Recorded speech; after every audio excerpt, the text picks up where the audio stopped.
வணக்கம் மக்களே, நான் குணா. தமிழ்நாட்டில் தேர்தல் தேதி அறிவிச்சிட்டாங்க. ஏப்ரல் 23 தான் தேர்தல் தேதி. இப்போ நேற்று 15ஆம் தேதி மாலை 4 மணிலேருந்து பார்த்தீங்கன்னா இந்த மாடல் கோட் ஆஃப் கண்டக்ட்னு சொல்லப்படுற மாதிரி நடத்தை விதிகள் வந்துட்டு அமலுக்கு வருது. இதுபடி பார்த்தீங்கன்னா ஆட்சியில் இருக்க இந்த மாநில அரசுக்குரிய அதிகாரங்கள் வந்துட்டு செல்லாது. இனிமேல் பார்த்தீங்கன்னா தேர்தல் ஆணையம் தான் தமிழ்நாட்டோட கட்டுப்பாட்டை எடுத்துக்கும். அவங்க சொல்கிற விதிகளை தான் வந்துட்டு பின்பற்றணும். எல்லா கட்சியினராக இருந்தாலும் சரி, இப்போ முதல்வராக இருந்தவராக இருந்தாலும் சரி, மற்ற சாதாரண மக்களாக இருந்தாலும் சரி. மே 4 பார்த்தீங்கன்னா வாக்கு என்ற தேதி. அன்றைக்கி பார்த்தீங்கன்னா மதியத்துக்குள்ளேயே பார்த்தீங்கன்னா நம்மளுக்கு வந்துட்டு யார் ஆட்சிக்கு வருவான்றது தெரிஞ்சிடும். காலத்தில் பார்த்தீங்கன்னா தமிழ்நாடு போக கேரளா, புதுச்சேரி, வெஸ்ட் பெங்கால் மற்றும் அசாம்லையும் பார்த்தீங்கன்னா சட்டமன்ற தேர்தல் வந்து அறிவிச்சிருக்காங்க.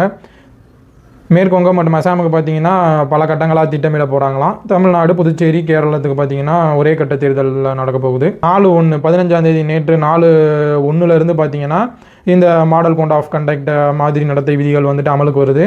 இதுபடி தான் நடக்கணும். நடக்கலைன்னா நம்ம பார்த்தீங்கன்னா நிறைய தொந்தரவுகள் இருக்கும். என்னென்ன விதிகள்ன்றது பார்த்தீங்கன்னா நான் அடுத்து சொல்கிறேன்.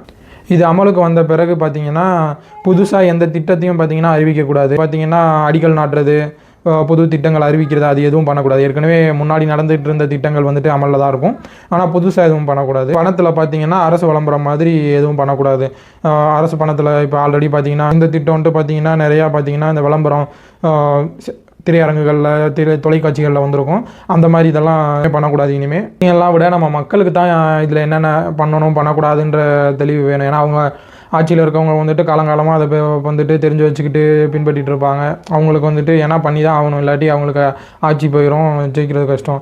மக்களுக்கு என்னென்ன பண்ணணும் பண்ணக்கூடாதுன்னு பார்த்தீங்கன்னா 50,000க்கு மேலே நீங்கள் வந்து கையில் காசு கொண்டு போகிறீங்கன்னா 50,000க்கு மேலே இருக்குன்னா அதை வந்துட்டு அந்த தேர்தல் பறக்கும்படி அதிகாரிகள் இருப்பாங்க பாருங்கள். இப்போ எங்கே போனாலும் ரோட்டில் பார்த்தீங்கன்னா இப்போ அந்த பறக்கும்படி அதிகாரிகள் இருப்பாங்க. அப்படின்றப்ப நீங்கள் 50,000க்கு மேலே கொண்டு போனீங்கன்னா அவங்க அதை பறிமுதல் பண்ணிடுவாங்க.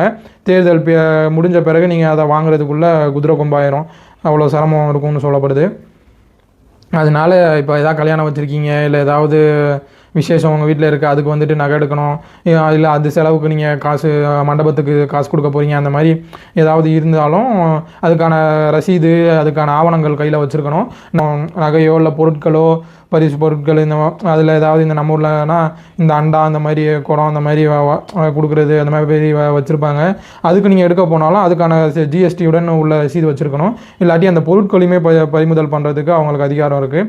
ஏன்னா தேர்தல் நடக்கும்போது இந்த பொருட்கள் பரிசாக கொடுத்து பணமாக கொடுக்காம பொருட்களை கொடுத்து கூட சில கட்சிகள் வந்துட்டு மக்களை வந்துட்டு விலைக்கு வாங்குவாங்க. அந்த இதெல்லாம் நடக்கூடாதுன்ற காரணத்துக்காண்டி தான் ஒரு தேர்தலில் சட்டமன்ற வேட்பாளர்களும் பார்த்தீங்கன்னா 40 லட்சம் வரைய தான் செலவு பண்ணணும், அதுக்கு மேலே செலவு பண்ணக்கூடாதுன்னு இந்த முறை நிபந்தனை போட்டிருக்காங்க. கடந்த தேர்தலில் 30 லட்சமாக இருந்தது, இப்போ அதை 10 லட்சம் கூட்டி 40 லட்சம் ஆக்கியிருக்காங்க. எப்படியும் இதுக்குள்ளே பண்ணுவாங்களான்னு பார்த்தீங்கன்னா நம்ம எல்லாருக்குமே தெரியும். அது முடிஞ்சு 75 நாளுக்குள்ளே எவ்வளோ செலவழிச்சிருக்காங்க அப்படின்றத கணக்கு வந்துட்டு தேர்தல் ஆணையத்துக்கு சமர்ப்பிக்கணும். இதுவும் ஒரு விதி. இப்போ இந்த மாதிரி உங்கள் தொகுதியில் இல்லை உங்களுக்கு தெரிஞ்சு யாரும் ஓட்டுக்கு பணம் கொடுக்குறாங்க, பரிசுகள் கொடுக்குறாங்க, இல்லை அந்த மாதிரி எதாவது பண்ணுறாங்கன்னா, முறைகேடான விஷயம் பண்ணுறாங்கன்னா, நீங்கள் உங்கள் ஃபோன்லேயே புகைப்படம் இல்லை காணொலி எடுத்து இசிஐ நெட் அப்படின்ற வலைதளத்தில் விஜில்ன்ற இதை தேர்ந்தெடுத்து அதில் அந்த ஃபோட்டோவும் அந்த புகைப்படமோ இல்லை காணொலியோ அப்படிங்கன்னா 100 நிமிடத்துக்குள்ளே அதுக்கு வந்துட்டு நடவடிக்கை எடுப்பாங்க நேரில் வந்து அப்படின்னு சொல்கிறாங்க. அதில் வந்து நீங்கள் தனிப்பட்ட விவரம் எதுவும் கொடுக்க தேவையில்லைன்னு சொல்கிறாங்க. பேர் அந்த இது எதுவும் கொடுக்க தேவையில்லை அப்படின்னு சொல்கிறாங்க. அதில் வர்ற அந்த செய்தியும் பார்த்திங்கன்னா ரொம்ப ரகசியமாக காக்கப்படும் அப்படின்னு சொல்லியிருக்காங்க. காலை 8 மணி முதல் இரவு 10 மணி வரைய வந்துட்டு இந்த அரசியல் கட்சிகள் வந்துட்டு பிரச்சாரம் பண்ணலாம். ஒருவேளை 10 மணிக்கு மேலே வந்து பிரச்சாரம் பண்ணுறதோ இல்லை கார் கொடுக்கலாம் தேர்தல் ஆணையத்தில். இதனால் சட்டப்பூர்வமாக அவங்க வந்துட்டு நடவடிக்கை எடுப்பாங்கன்னு கூறப்படுது. அந்த 30 ஆண்டுகளில் பார்த்திங்கன்னா கிட்டத்தட்ட 6 தேர்தல்களில் பார்த்தீங்கன்னா தமிழ்நாட்டுக்கும் புதுச்சேரிக்கும் பார்த்தீங்கன்னா ஒன்றா தான் எப்பயுமே தேர்தல் நடத்துவாங்க. ஏன்னா அது நம்மளோட சேர்ந்த நிலப்பகுதியாக இருந்தாலும் சரி, மக்களாக இருந்தாலும் சரி. ஆனால் இந்த தடவை ஏன் பிரித்து வச்சுருக்காங்க, இதில் ஏதாவது உள்கூத்து இருக்குமோ அப்படின்ட்டு. ஏன்னா மோடி அவர்கள் வந்துட்டு போன பிறகு தான் பார்த்தீங்கன்னா இப்போ இதை வெளியிடுறாங்க தேர்தல் தேதி. இதெல்லாம் கனெக்டிங் த டாட்ஸ்னு வாங்க ஆங்கிலத்தில். அந்த மாதிரி ஒன்றுக்கு ஒன்று பார்த்தீங்கன்னா இணைப்புகள் இருக்குது. தேர்தல் ஆணையமே பார்த்திங்கன்னா இப்போ இந்த யானேஷ்குமார்ன்ற தலைமை தேர்தல் அதிகாரி மேலே 120 130 இந்த ராஜ்யசபா லோக்சபாவை சேர்ந்த பிரதிநிதிகள் வந்துட்டு கையெழுத்து போட்டு புகார் கொடுத்துருக்காங்களா, இவரை மாற்றணும், இவர் வந்துட்டு சார்பு மனநிலையோடு இருக்கார், ஒரு கட்சிக்கு மட்டுமே இவர் வந்துட்டு சார்பாக வேலை பார்க்குறாரு அப்படின்ட்டு.